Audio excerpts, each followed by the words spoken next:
Hello ka-adventure, wala na tayong intro Ito, yung ating G50 MG G50 LUX. Ito nga yung nakuha nating unit dito sa MG. So sa haba ng panahon na pag-iisip, marami kaming pinagpilian kasi na sasakyan bago namin kinuha itong pag-desisyon na namin itong si MG G50. Kasi yung aming luma pa lang sasakyan syempre hindi na pwede sa mga long drive. So we need talaga na makakuha na ng bago. Syempre pag bago, less hassle and less stress kasi gamit ka lang ng gamit no? Kasi yung aming luma hindi na namin maaasahan sa mga long drive. So napakaganda talaga nitong G50 kasi ang hinahanap namin yung comfort. Yun, dapat pag naghanap pala ng sasakyan, ang isang tip bago kayo makahanap or pumili, dapat alam nyo kung ano yung need ng family nyo.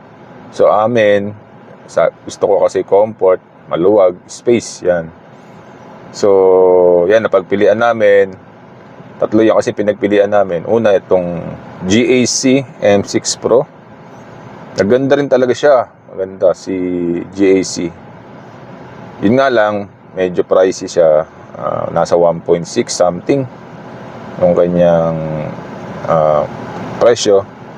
Tapos, nag-come up kami din kay bagong labas na Chevrolet Captiva 2025. Maganda rin, ang ganda ng specs na. May sunroof pa, tapos naka 360 cam. Yung nga lang, medyo kapos dun sa pag 7-seater, medyo kapos na sa likod. So parang pinilit siya na 7-seater. And hindi ko lang gusto kasi yung takbo niya. Naka CVT kasi siya, parang medyo nababagalan ako. So ito yung na-test drive ko nga itong MG G15 ako. Ang ganda pala ng takbo niya ito, ang ganda. Tapos comfort talaga. Tingnan nyo, yung kanyang harapan, naka leather seat, naka push start button na yan, naka hydraulic yung kanyang upuan, naka captain seat itong gitna 7-seater po yung pinili namin. Ayan, may space yan sa gitna. Maganda yung foam, maganda yung leather, spacious. Ito yung pala yung isang variant niya ng LUX, yung kulay blue. Ito yung tinitignan natin ngayon. Yung kanina nakita nyo sa video, yun, pinapatent na for releasing na yan. Tingnan nyo naman yung space yung headroom ko dyan, isang dangkal pa mahigit ata yan. Di pa sagad yung daliri ko kasi yan may sobra pa dun sa isang dangkal. So napakaluwag po ng space sa headroom. Hindi ka na mauumpog dyan. Pagdating naman sa likod, ayan, ang luwag pa rin, komportable ako dyan Ang height ko pala ay 5'9". Tapos kagandaan niya, malaking bintana sa likod. Kaya tanaw na tanaw mo pa rin. Meron din yung air vent sa likod, hindi ka mainitan. Pagdating naman yan sa harapan kita nyo na yung kanyang infotainment, touchscreen na rin yan. Tapos may soft touch yung kanyang dashboard. Hindi siya hard plastic, soft touch siya. Tapos may perforated pa yung kanyang na design, meron dyan.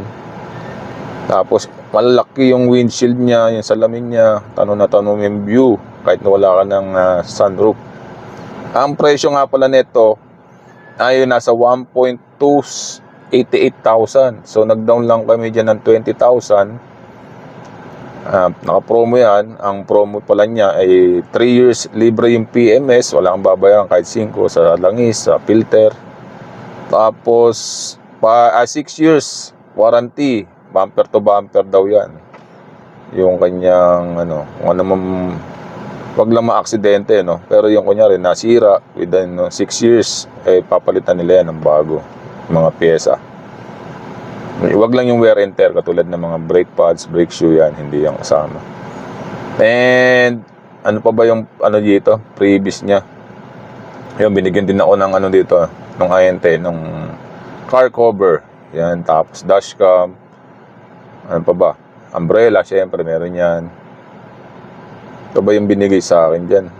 Yun, yung kagandaan na gusto ko dito yung 3 years PMS, libre siya. At yung monthly ko nga pala dito ay nasa 26,000 for 5 years. Ayan pa, ang napaganda, 'di ba? Tapos yung kanyang gulong, oh, naka 17 po, oh. R17. So malaki yung gulong niya.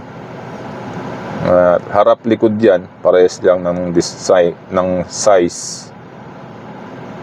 Ayan, tapos yung kanyang side mirror, ayan, automatic din yan, napo-fold. Tapos may, ayan, naka-mags na rin. Matigas yung kanyang makapal yung kanyang body. So pag pinukpok mo, yung tunog niya makita mo kapal. Tingnan nyo naman po ang MG since 1924 pa yan. Kala lang natin na baguhan lang dito sa Pilipinas, no? Pero British made po yan. Sa China lang siya ina-assemble. Kita nyo po yung mga ahente na yan, mapag-ugnayan lang kayo dyan sa Commonwealth. Sa MG Commonwealth nga pala, ako kumuha. So dito mabilis lang yung approval nila. Bahala na sila magpa-approve. Bigay mo lang yung mga requirements nila, bahala na sila sa bangko. Tatawagan ka lang ng bangko kung approve ka na. Kaya yun nangyari sa amin. So, tinawagan namin, no? 20,000 lang yung down ko dyan. Ito nga pala yung history ng Morris Garage. From 1924 hanggang ngayon, ayan. Makita nyo yung plug na yan. British yan. British made. Kala natin China made yan, no? Pero British made pala yan. Nag-originate. Sa China lang siya binubuo. Kasi nga, alam natin, mura ang dyan. Ang kanilang manpower.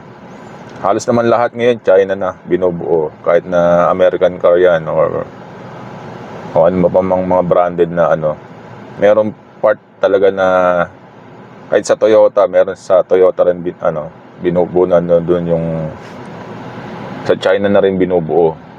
Merong part doon. Kung di ako nagkakamali, correct me if I'm wrong.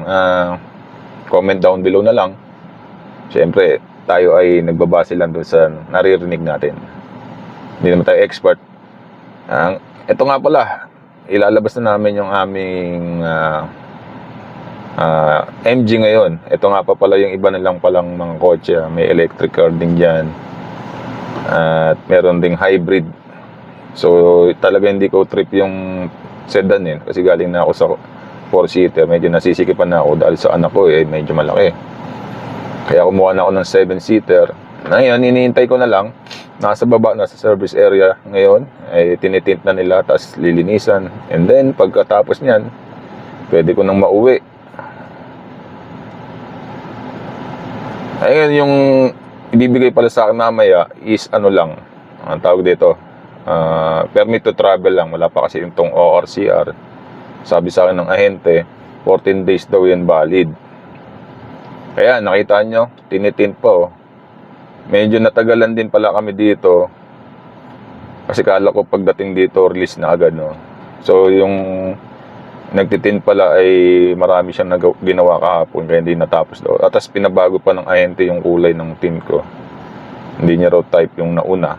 Kaya yan, nasa tinting pa lang kami. Tapos marami pa palang papel na pipirmahan.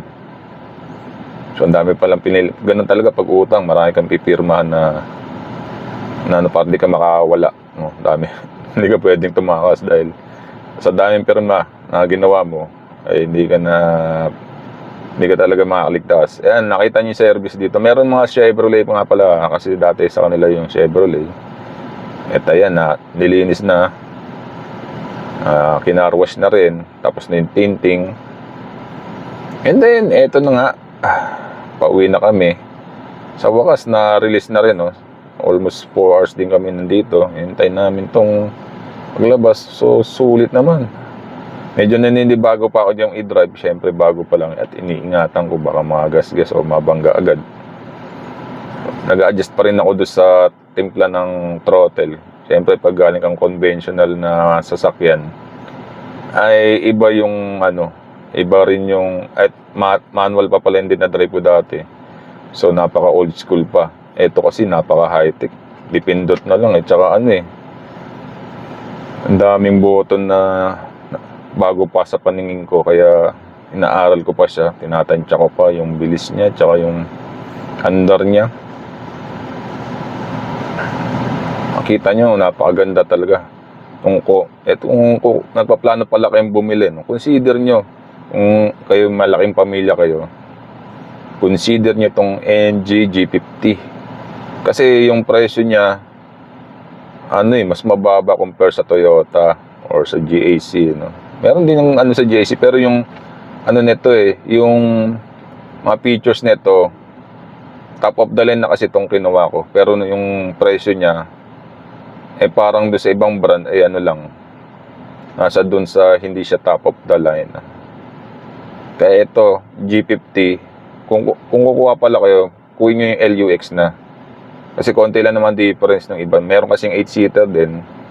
Merong parang base model, yung naka-manual mode. Medyo yun, disusi pa, tapos iba pa rin yung loob nun. Kung ako sa inyo, ito na lang kunin nyo. Yung 7-seater, LUX. Napakaganda ng loob nito.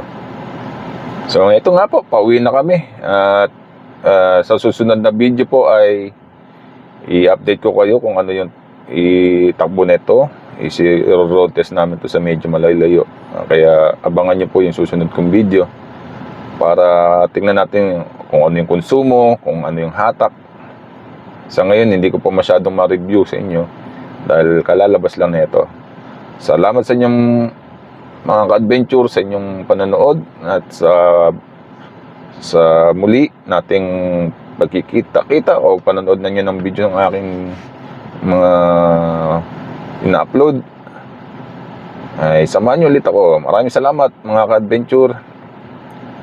Thank you rin pala sa MG Commonwealth at sa binigay nyong inutang kong sasakyan.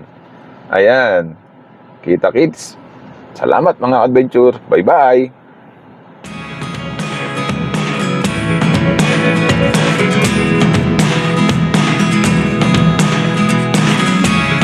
Never really know what's going on. Look at me sometimes like